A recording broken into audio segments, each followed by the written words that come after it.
Hey everybody! Welcome back to our channel. My name is Ari, and today I'm reacting to a video which is a video about Rakugo. The thing about this video is that it is not from a Japanese. It is actually from a foreigner. So a foreigner doing the traditional Japanese storytelling style. I'm not really sure what to expect, so let's get right into it. Katsura Sunshine, Winter Garden, Toronto. Okay, it's not even in Japan. Naruhodo. When I do Rakugo in front of people who have not seen Rakugo before, I usually have to start with a little bit of an explanation, and it goes a little bit like this. When we perform Rakugo, we use only two props. In Japanese, we call this sensu. In English, we call this a fan. In Japanese, we call this a tenugui. In English, we call this a hand towel. When we perform Rakugo, we wear special clothing. In Japanese, we call this a kimono. In English, we call this a kimono. Yeah, English and Japanese the same in that case. We sit in this special way. In Japanese, we call this seiza. In English, we call this punishment. Yeah, well, it's not very comfortable to sit. And usually if people have that much of an explanation, then they're ready to go. You know, the Japanese language is also very difficult. You have to be very, very careful when you're speaking Japanese. Because, you know, one little mistake in Japanese can completely change the meaning of what you want to say. And I was performing in Nagoya, the city of Nagoya, and I left Nagoya station, I got in a taxi, and I got to the theater that I wanted to go to, and I said to the I wanted to say to the taxi driver, "Untenshi-san, watashi wo koko de oroshite kudasai." Which means, driver, please let me off here. Yeah. And I went one little mistake. I said, "Untenshi-san, watashi wo koko de koroshite kudasai." Which means, driver, please kill me here. Oh my god. Do you see, guys, how difficult it is? I mean, in English, it's the same thing, right? Like if you sometimes change one word or one letter of the word, it's changing the entire meaning. In Japanese, sometimes people say, it's okay because you're a foreigner. Kedo, you don't want to make these mistakes even if you're a foreigner. You want to belong to, you want to make the same thing. So I think that's a really funny catch on this. And then there's an important part of Japanese grammar. It's called nobasu. It's lengthening the vowel. This is almost imperceptible to the Anglophone ear. But if you lengthen the vowel, you can really run yourself into trouble. And I'll give you some pairs of words that are troublesome. Tori, bird. Tori, road. Okay, now if you mistake a bird for a road or a road for a bird, you're not going to get in that much trouble. These get worse. Oba-san, madam. Oba-san, old lady. Shujin, husband. Shujin, prisoner. Komo, supervisor. Komo, asshole. Oh my god, that's really tough. But the context, people will understand what's going on. If I go to the konbini and I say, Fukuro onegai shimasu, even if I say Fukuro onegai shimasu, Fukuro ne, the bird, people will understand I mean the bag, the show. But Japanese has many of this. Yoroshiku. I think some of you may have heard this word before. Yoroshiku. It's a very difficult word to translate briefly into English, but Yoroshiku basically means I thank you in advance for your kindness.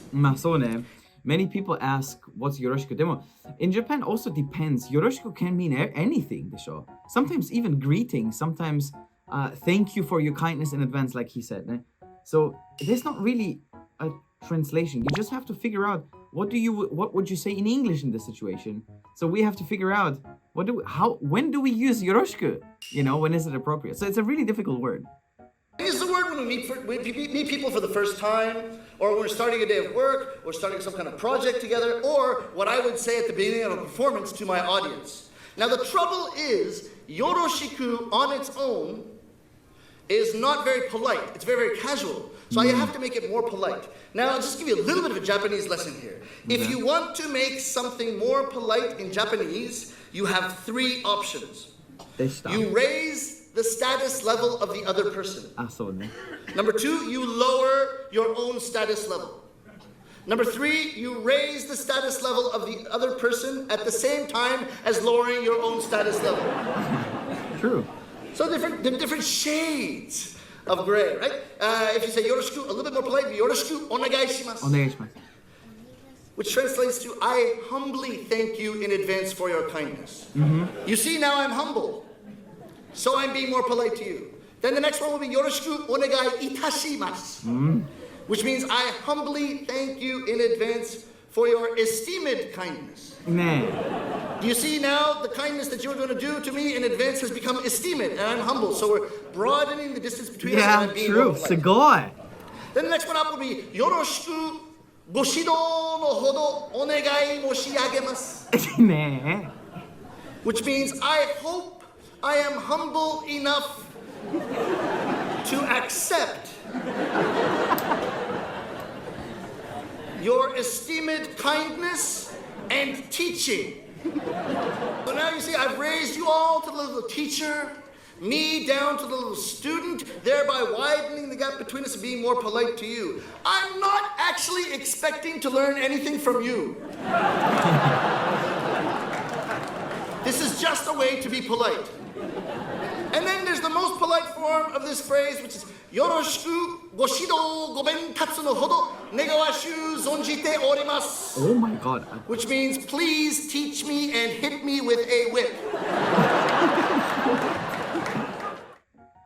これは本当 Or is he just making a joke? I don't know what that means in Japanese だから。Let us know in the comments down below. I want to know what he just said. I cannot even say, the highest politeness form in Keigo. もう本当に難しい。If you don't know, check the video. We will link it to this video because it's really difficult. Like we did like the whisper game. The level of politeness in Japanese is so high that in English it wouldn't make sense because culturally it's such a different way of communicating, right? Some people who learn English cannot really understand that you have to also know the way that people speak, not only translating the words. So even if you translate yoroshiku, there's nothing that we actually say that is close to yoroshiku. So what he's saying is really funny and really on point. So it's those kind of things that start making me lose confidence in my English. I get invited to do Rakugo this way in English in Japan sometimes as well. And about a year and a half ago, I went to Hokkaido, the northernmost island of Japan, and I performed a little bit of English Rakugo in front of 300 Japanese students. And the story I did on that day goes something like this. Once upon a time, there was a little boy with a very long name. His name was Jugemu, Goko ono surikiri, kaijari suiyo no sungyomatsu, ungyomatsu, kuraimatsu, kuneru tokoro ni sumu tokoro, yabura koji, bura koji, paipo, paipo no shuringan no gurindai no pompoko pi no pompoko na no, chokyu mei no chosuke. What? How did you remember all of that? One day, his neighbor, Kin-chan, came to pick him up for school. And Kin-chan said, Jugemu, goko no surikiri, kaijari suiyo no sungyomatsu, kuraimatsu, kuneru tokoro ni sumu tokoro, yabura koji, paipo no shuringan no gurindai no pompoko pi no pompoko na no, chokyu mei no chosuke-kun. Time to go to school. And Jugemu's mother came in and said, Arama, Kin-chan, you are so nice. But our Jugemu, goko surikiri, kaijari suiyo no sungyomatsu, kuraimatsu, kuneru tokoro, yabura koji, paipo no shuringan no gurindai no pompoko pi no pompoko na no, chokyu mei no chosuke is still sleeping. Wait here, I'll wake him up. Hey, Jugemu,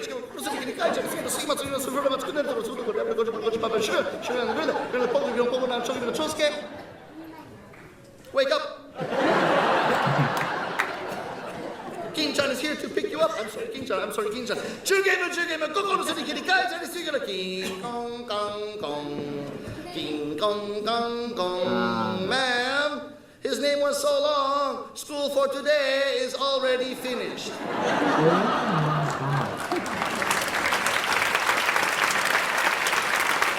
So then I read the survey, or anketo in Japanese, of the students who had come to see the show, and I got these kinds of comments.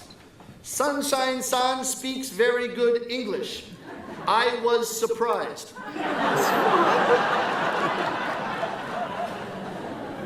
Sunshine-san's English sounds almost like a native speaker.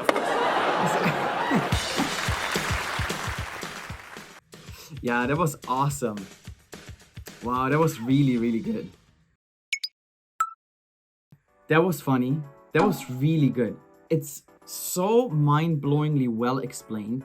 I think even if you're Japanese, you can see the difference in culture and in the way that we communicate. Like the things that I laughed about is because, like, 本当に in Japanese, some things are very different from any language that I speak. Of course, it's the same for you guys as well. So what is a very important thing to learn is not only the language, but also the culture behind it. That's why this is so funny, because there's a culture behind it. It's not just a language difference, right? If you want to see more, don't forget to subscribe to this channel. Put a comment down below. Do you know this guy? Do you think it's funny too, or is it only funny to me because, you know, it's such a big difference? I think everyone can laugh about this. But yeah, let us know in the comments down below. And don't forget, we are Lanko Eikaiwa. You can talk to many of us actually in person, experience a real life situation to speak English. And maybe there are situations where you have to laugh as well, right? So yeah, check the link in the description box below, and I see you guys on the next one. Bye. It's okay. Even if you say prisoner, もう大丈夫。なんか、病院と美容院だよね。Oh my god, there's nobody here right now to correct me なんだけど。But it's similar.